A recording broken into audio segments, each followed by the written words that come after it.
Cześć kochani, witam Was gorąco na moim kanale i zapraszam dzisiaj na pączki z mascarpone, czyli wyśmienitą i łatwą w przygotowaniu propozycję w sam raz na tłusty czwartek, idealną dla wielbicieli pączków. Zapraszam do oglądania filmu. Składniki. Wszystkie składniki na pączki powinny mieć temperaturę pokojową. W misce umieszczamy serek mascarpone, jajka oraz cukier puder. Wszystko dokładnie razem łączymy. Do masy serowo-jajecznej dodajemy mąkę oraz proszek do pieczenia. Całość razem mieszamy, aż składniki się połączą.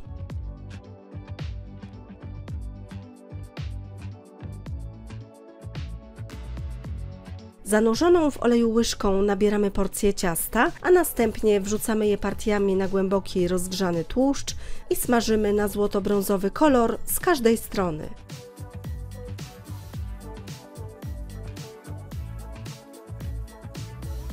Usmażone pączki wyjmujemy łyżką cedzakową i odsączamy z nadmiaru tłuszczu na papierowym ręczniku.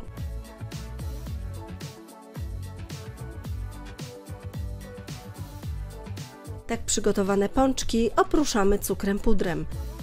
Po więcej pysznych przepisów zapraszam na mój kanał Smakowite Dania oraz na stronę smakowitedania.com.